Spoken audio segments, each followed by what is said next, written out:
Hey y'all, we are about to show you how we went from this to this in my laundry room. New year, new laundry room. But first, make sure you subscribe to our channel and follow us on Instagram at Material Girls. This video is brought to you by the Home Depot. First, I had to demo the work we put in. We put in so much work in this laundry room. This isn't our first time doing it, but my needs changed. I need a little more storage, and shelves are cute. However, you have to keep them cute, and I needed storage. And y'all, we kind of did a horrible job. She don't want to say it, but I'll say it. Kind of is like very generous. We did a terrible job, but it was a good job for what we had going knew on at the time. Now everything's out of the laundry room. All I have to do, these cleats have to come down some. Now that I'm doing a different kind of shelving, I just have to bring them down, and I have to fill all of these holes. These holes are huge from the wall anchors. So I have to fill all of these, spackle them, sand them, and then we paint.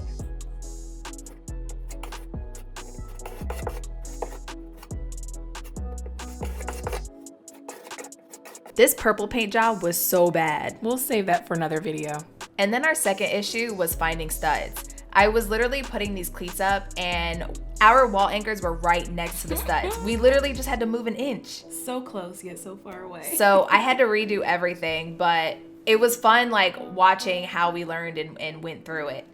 Once I got to painting, I decided, we painted it purple and the purple was nice, but the white just brightened up the space. Light, airy, bright. That's like 2022 for us. Exactly. So now, time to go shopping. All right, so we need a truck rental. I like this one. I think the pickup is The problem is we're getting cabinets, and our cabinets are taller than that. And I got trust issues when it comes to her driving. When she makes turns, I grab the bar. The cabinets don't have a bar to grab. So I don't know. I think the van is the safer bet.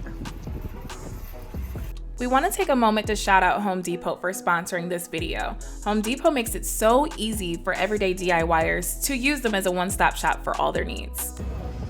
Hi. Good, how are you? We are looking for possibly a truck rental. Home Depot's tool rental section is actually really cool. I didn't realize they had this many options. So everything over here can be rented daily, hourly, whatever your needs are. This is so cool. While we waited for them to get everything together with the van, we took a tour and we were legit like kids in a candy store. We had no idea they had so many options. You can literally rent anything, literally anything. So we were just playing around and they probably wanted us out of there so fast. It's the Fred Flintstone rollers for me. I don't know what that is, but I feel like I need it, and I got $22. We only need an hour to play with it. When it came down to the rental, it was super easy to get a van or a truck. It works just like any other rental car you would get at the airport. And all you need is a valid driver's license, proof of insurance, and a credit card. Super easy. It's only $19 for the first hour. We told ourselves we would do it all in an hour, and we did not. We went to Chick-fil-A, we ran some errands. We took about 4 hours, but it was still so reasonable, and it took a lot less trips than my car. Yeah. So we got 45 minutes. Get all of our stuff. It's so childish. To our cabinet.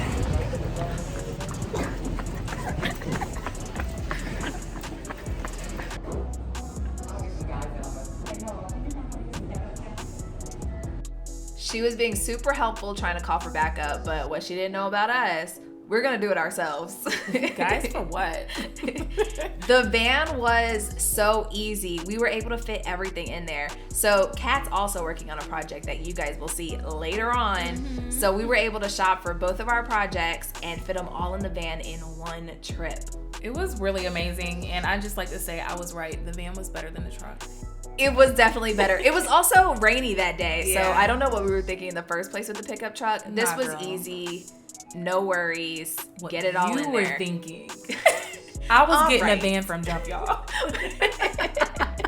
Whatever.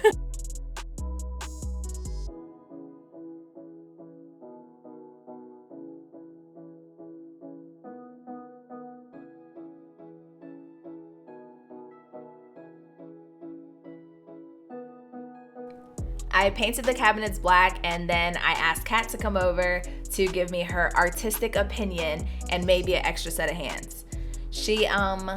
I helped you hang them cabinets. I don't know why you're not showing that part. This was Kat's contribution to the project right here. Looks good. 2 up or good? I think it's good. And honestly, I don't know how I could have done it without her. Oh my gosh, you are so lucky. The cabinets are done. Now it's time to tile this backsplash. Y'all know I wing it, and I will literally just buy a bunch of tile what I need, and then return everything else. But that just doesn't make sense. Like, I have to lug it all up here and then lug it back down if I don't need it. So I'm gonna try something new. I'm going to try Home Depot's project calculator. I'm gonna measure this out, see exactly how much tile I need, and just get that so I don't have to do the extra process of going back to the store and returning it. I started by getting all of my measurements. I am tiling the area right underneath the cabinet, so I got the length of the entire laundry room by the width, the height, it's height, by the height of the space between the cabinets and where the butcher block is gonna go. It measured at 64 inches by 16 3/4 inches. And then I just went ahead and measured out the countertop as well. And that measured, I don't remember, but I got the measurements. The project calculator in the Home Depot app made it so easy to figure out how much tile I need. Once I found my product, this Jeffrey Court mosaic tile, I just clicked on it, and right there you can see exactly where it is in the store, if it's available to ship. But most importantly, right there you can see the mosaic tile calculator, and you can, once you get your measurements, you just type it in. Mine measured at 64 inches by 16 3/4. I had to round up to the nearest foot, so it ended up being 6 by 2. I didn't need the extra 10%, so I just eliminated that since I rounded up so much. It came out to 12 pieces. Spoiler alert, I only used 10, which was perfect. Like I said, they showed that it is available for shipping, but since they have it in the store, they told me exactly where it is. I went in there like I knew what I was doing, and I found the tile that I needed. I also can't count, so I went a little further than I was supposed to, but you know, I eventually found it. Once I found it, I am obsessed with how cute this tile is. So let me grab my 12 pieces and we're ready to go. Once I got the tile back home, I just started mapping out where all the tile was gonna go, making sure my spacing was correct and how much I'll actually need. As much as we've done tile, you would think we're experts. We are not. We are not. Every time we start a new one, there's something new that kicks our butt.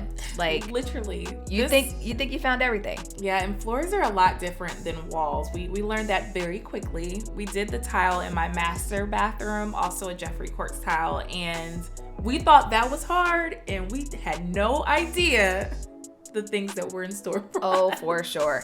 Right here, I learned my first lesson.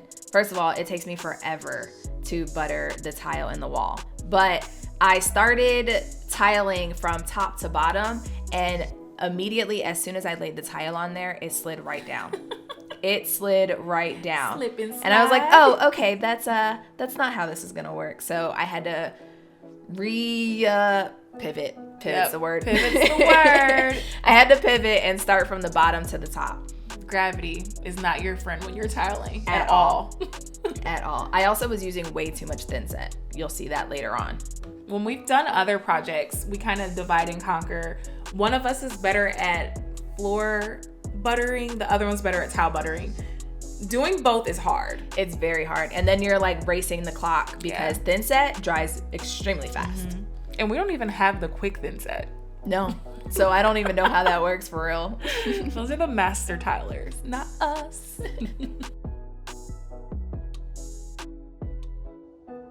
I'm getting way better at this. I literally realized that I was putting on way too much thin set, and that's why this is so messy. And then look at how clean this looks. Once the thin set completely dried, I took out all the spacers, cleaned off any leftover thin set, and then it was time to grout. The way my camera works, the grout was not recorded, so you guys are just going to have to wait and see for the final product. This butcher block countertop is so nice. We've done a few countertops and had to sand them and stain them and do a lot of work, and this took all of that out. It was nice to not have to do any of that. Literally just cut it, sand the edges a little bit, put your finish on it, or stain it if you want some color. And that's it. It was heavy though, y'all. Like 102 pounds heavy. Very heavy. You need help with this one. Unless you're Danette, then you can do it by yourself. I thought my saw was gonna clear this cut, but so close. I have to flip it over and do the other side. It's a good cut though. Uneven walls win again. I brought the smaller piece up to test out, and it doesn't fit in the back where it's supposed to go, because the front, that's what I measured, measures at 64 3/8, and the back measures at 64 1/4. So I have to cut this down just by a little bit, and then I'll probably have to cut down the bigger piece too. Okay, what I'm gonna try to do is flip this side up, try to get in there, and at the same time, try to get that side up on here. So which side do you want? We couldn't figure out which one came first. Should we put the machines in first or the countertop in first, and which would make it easier? The answer was putting the machines in because we wouldn't be able to reach the cables. However, we had to maneuver the machines in order to get the countertop in. So hopefully we don't have to take this out again. Go back up. Are we in? Yeah, I'm in with it.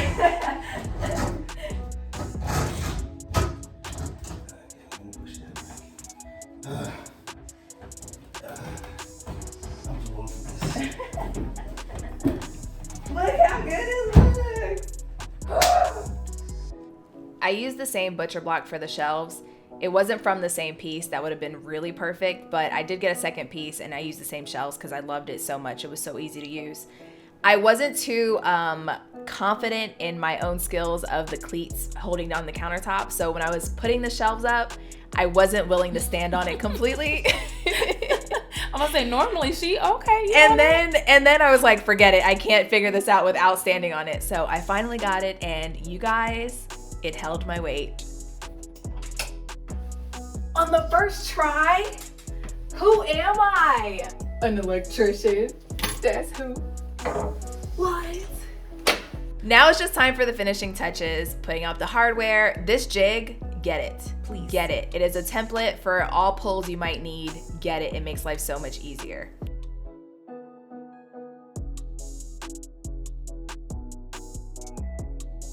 This is me trying to be an influencer, and I made a mess. How do they not make a mess in all those TikTok videos? But let's get into these details. That basket is so cute, the sign. And it's from the Home Depot, the sign and the basket. People don't realize, like, Home Depot has bomb decor. I see. As always, don't forget to subscribe to our channel.